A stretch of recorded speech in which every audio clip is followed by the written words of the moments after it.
all joining, and so I'll get started right now. Thanks again for coming and attending today's webinar. I'm going to be going through some updates to our development on virtual results. So let's get started. So today we're going to be going through just some easier setup items that we've done to make the setup of virtual results just more straightforward for you. I'm Matt Avery, so I'm the race day product manager for RunSignup, which has kind of brought on a new meaning over the past few weeks. Race days are a bit different than they have been before, but so today I'm going to be giving you, again, some updates on our development projects we're working on related to virtual races specifically. Oh, sorry about that. Thanks, people. So you didn't miss much. This is the screen I was on. Sorry about that, everyone. Just giving you a breakdown of all the different resources we have. Again, transitioning to a virtual race, setting up virtual results, using the postponement tool, and using RaceJoy to enhance your virtual event.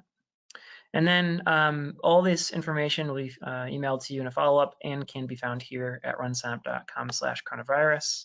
We have all those great resources here that you can find in all these buttons. All right. So today, mainly going to be talking about some updates we made recently to the dashboard of virtual results. The virtual results system we did in 2018, so it was about time to update it with all the new usage we're seeing in that system. So we've updated all the screens for enhanced virtual results setup, making it easier for you to let participants submit their own results for virtual races. That's what enhanced virtual race settings are for. Lets participants actually submit their own results for your virtual events. So you can see now we have cleaned up the UI a lot, made it easier to find all the features you need. On the enhanced virtual race setup screen, it's now much easier to see what you can do with the virtual events you already have set up for your race. You have the option now to request enhanced features for any virtual events you have set up. It's a lot easier to see it. You can edit the settings for any existing virtual events that have not been enhanced yet. And on the screen, you'll also be able to determine which events are enhanced and of those which have the additional text features enabled. So I just made it a little bit clearer. We've converted the whole enhanced feature setup to a full screen view on the dashboard. This isn't a common new thing we're doing with a lot of our setup screens that have a lot of content in them. Allows you to focus on what's important in the setup, reduces the clutter of the rest of the dashboard while you're working on this. So there's now at the top, there are some clear points that give you some instructions on what needs to be done as far as the approval and making sure you assign bib numbers to your participants. Just as a reminder, with enhanced virtual races, there is a manual approval process that has to go through. So basically, when you enable enhanced features for a race, someone from RunSignup has to go ahead and actually approve it to make sure that someone isn't using these tech services fraudulently or something like that. Usually takes about 2 days, depending on when you submit it. So just keep that in mind. If you're doing this, you want to make sure you get it done at least 2 days in advance of your submission window. A big thing we just released this morning actually is prior to this, we use a $1 additional processing fee to allow participants to submit via text message. That's no longer the case. We've just actually removed that $1 additional processing fee, and you can still, or every race can use the text messaging features of our enhanced virtual race results system 100% free. So that's no longer an additional processing fee to your participants. We really wanted to give this out, and we really wanted to make just all of your events as good as possible and make that virtual experience the best we can. So that's a really exciting thing for us, and I'm very happy to announce that. So what's next for the dashboard? This is just kind of one of the earlier steps in a lot of fun, features we want to be adding for virtual results. In the dashboard, what we're also going to be doing is pre-filling in the text message keyword based on the race name. This is just a keyword which identifies the race, under the text message keyword field there, it's usually something like, virtual run 1, or it would be the name of your race, something like that. We're going to start trying to pre-fill that with something based on your race name, pre-selecting and automatically naming the result sets based on the event name, suggesting result submission start and until dates, giving you a preview of messages that will go out. Just really trying to make this as simple as possible, trying to make it so that when you get to this page, this long form, a lot of things are already done for you. So we have some good ideas around that, and we're implementing them now. Next big thing on the way, which is getting pretty far along, we are going to be offering a virtual race bibs feature, which allows you to send out bibs, with your own designs and everything out to your participants when they register for a enhanced virtual race. You'll be able to create using our template, which is shown on the right here, or upload your own design and customize it yourself. This is very similar to our existing finisher certificates system. Obviously, you won't have finish times in here. This is something that's going to be sent out to participants just prior to the virtual results submission period, and they'll be able to print this out if they like, put it on their Facebook, whatever they want, share it, all that stuff.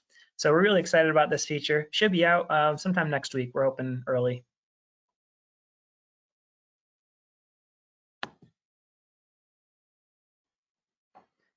We're going to be improving the result submission process for participants. So we're currently working on improving, all this stuff. One of the big things we just added was allow RaceJoy to submit their own results directly from within the app. Prior to this update, participants who use RaceJoy would get a link to go to RunSignup, look themselves up, and submit their results. It was not the greatest user experience because the user would have to go in and search for themselves and then type in their time. Starting, should be out Tuesday, 4/21, we'll be able to actually submit the results in the app itself. So I'm Matt, I just finished, the app knows my time, and it'll be able to post right away to RunSignup on behalf of RaceJoy and submit my time directly without having to type it in, without having to look myself up. So that's going to be really cool, and I'm excited that that is going to be out soon. We're also going to be updating the setup for enhanced virtual races to allow participants in linked events to submit their results to multiple enhanced virtual events. For example, a lot of events have like a bundle, and they want everyone in the bundle to be able to submit to the 5K, the 10K, and the 15K, and so on and so forth. So that's going to be supported in the near future. So what's next? Some things that we haven't quite gotten a start on yet, but are coming up in the near future again, are allowing users to submit photos along with their times. This is a big feature. It's going to take a little bit of time, but it's something that we find is really important for virtual results and is a goal for us to get done pretty soon. We want to be able to have participants be able to upload a photo of maybe themselves when they're out doing their event on their own, and maybe a screenshot of their Strava or Garmin or whatever they use to track their time with. Some other big things, we want to support teams and splits. This is going to be a pretty big undertaking, but we know that a lot of you are asking for it, so we're currently looking into ways to support both teams and splits for enhanced virtual results. Another item we've got a lot of requests for is submitting distance-based results. So we're looking into options for that. We are working on submitting your own GPS track for results. So the idea being that you could take a GPS output from a Garmin watch or from your Strava or something like that and upload it to RunSignup, and we can get the time from that GPS track. That would allow us to kind of open up the door to integrating with third parties for result submission. So this is all upcoming, and we haven't really started too much on the work for these ones. We're still exploring how we can get this done, but they are on deck for us, and we're really excited to keep going further with virtual results to make your race day experience as good as possible, considering the conditions we're all in today. So I do want to give you guys an update on some upcoming webinars and training. We do have some really good sessions coming up specifically for timers or business owners. Becoming certified in RaceJoy. For race day certified timers, they are able to offer RaceJoy to events they work with to give them a more interactive virtual race experience. We have a certification online for free for timers. That's Tuesday, April 21st from 1 p.m. to 5 p.m. EST. That's going to be a workshop. So it's going to be very involved. There's going to be, you have to do some training, take some quizzes. It's a real hands-on process, but it will allow you to offer RaceJoy to events you already work with, and can be a good moneymaker for you. And tagging on to that, we do have a timer business strategies during COVID-19 webinar, which is targeted to event companies and timers to give them some ideas on how to make and save money using RunSignup during this current climate, and understanding that your business is really shooken up, I'm sure. So that's Thursday, April 23rd at 2 p.m. EST. So that's what I have for you guys today. I'm hoping that I'll have another update coming shortly as we make more and more progress in this development. So I'll take some questions this time. So if you do have any questions, feel free to put them into the panel on the right. Let's see.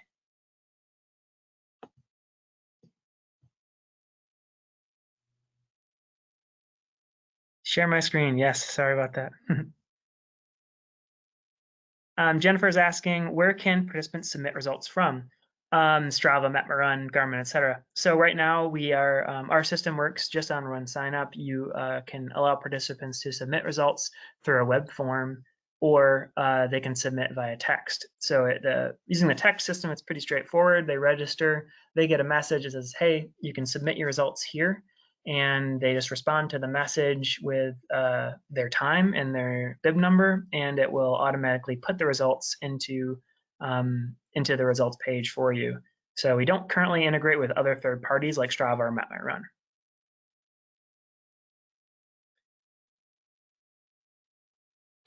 Okay, Debbie is asking, in order to allow RaceJoy users to submit their times, does something need to be turned on in RunSignup, like enabling RaceJoy? Yes, you would have to enable RaceJoy, set up the courses that they could run on and compete on, and then they would be able to use RaceJoy and submit the times that way. Jim is asking, what many participants found confusing was after clicking submit virtual results, they were taken to an athlete tracking screen. That's a known issue. There's a developer currently working on that one so that we know if they're coming from the virtual results page, it'll just say something like, look yourself up instead of athlete tracking. So that's definitely known. We should have an update on that next week, if not earlier. When will photo submissions be ready? Race is May 30th. Will it be ready? Are we taking other way, or are there other ways we can take photos? Unfortunately, I don't have a exact time frame for photos yet, Jennifer. Keep in touch with our blog, and we'll be giving updates there. But I can't give you any promises on that right now, unfortunately. Jade Taylor says, "Is there an efficient way to compare participants that have decided to switch to virtual refund request, donate registration fee versus all participants? It's been difficult to have to pull 3 to 4 different reports. Is there an efficient way to view/compare?" Let's see. I'm not quite tracking with your question here, but I'm sure that we'd be able to assist you, Jade, if you reach out to us. So shoot us an email and we'll try and help you out with that. I think that we would just need some more explanation. Debbie is asking a good question. Does the race director have a responsibility to validate race times that are entered?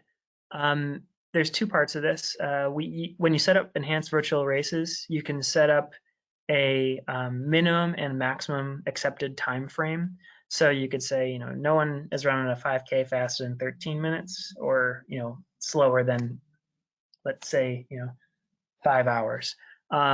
So you can set that. You can also say that you require each one to be reviewed, and there's a separate page where you can come in and say this one's accepted one by one. So you do have the option of making it a manual review process if you prefer it.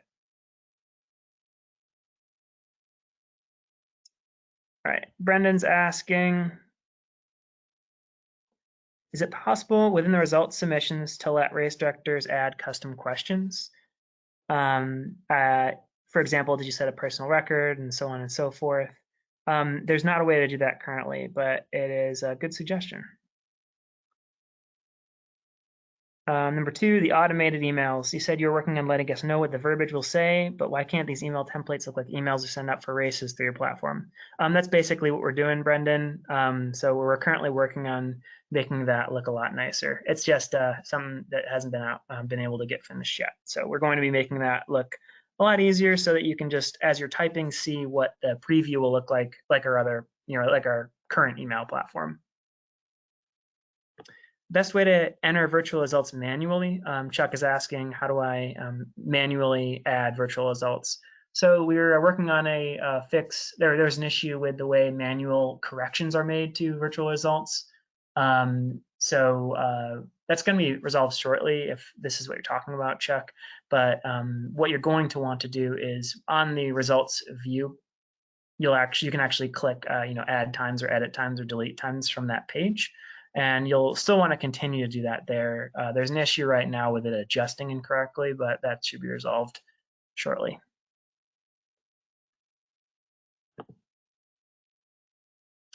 Alex, yes, we are going to be better defining the tags that are sent out on the race day initial message and post results message. Basically, the race day initial message just says it's a link and it says, for more information, click here. You click the link and it brings you to a page on RunSignup that explains more details around when you're able to submit results and stuff like that. And the post results message just says, to submit your results, click here, and that brings you to a link to submit your results. It's very, very basic, but that's what those say. And we're going to be adding some more previews around that so you can see the information instead of it being unclear. Ginny's asking, if we are developing a finisher certificate for a virtual race, what field should you put in for time? You put in clock time for that.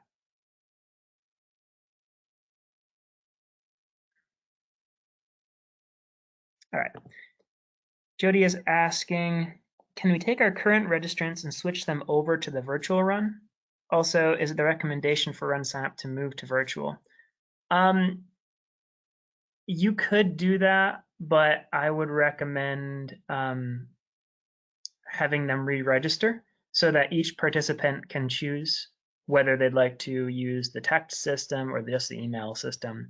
And that way they'll all be able to opt in to the messages that you're sending out. Otherwise, they will not get those messages. Alex is asking, if a participant submits the time via text, will future scheduled texts still go out to them, or will the system be smart enough not to send any more text after submitting? It's a good question, Alex. There's actually, I can maybe show you here. Yeah.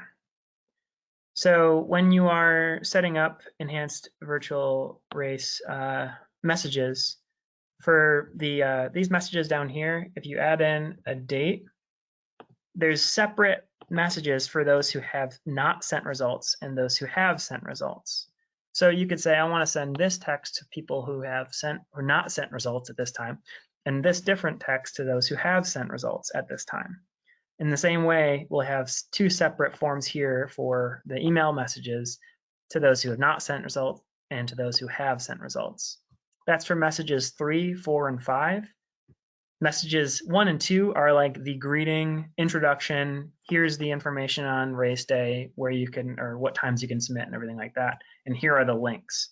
So the ones afterwards, you can say, hey, we noticed that you haven't submitted your results yet. Go ahead and make sure you do it at this link, so on and so forth here. So that's what you'll want to do. All right, what else do we have? Great questions. Thank you, guys. If a race has, this is Billy Arnold, if a race has a time frame to post results and someone registers after that first email goes out with text directions to people who register after that time, get the text message when they register. No, it goes out at the time frame. So unfortunately, if someone does register after the fact, that's not going to go out to them. What I recommend is those messages are going to go out like on the day they want to submit. So, or the night before maybe. So it's all based on that time. They're not going to get that as soon as they register if the day they register happens to be after the message date. Alfonso is saying, I'm worried that switching out our local 4th of July run to a virtual event in early July may be too soon. What kind of feedback are you seeing with regard to recent or upcoming virtual runs? That's a tough question. 4th of July is kind of a it's not time frame that we're not too sure of quite yet.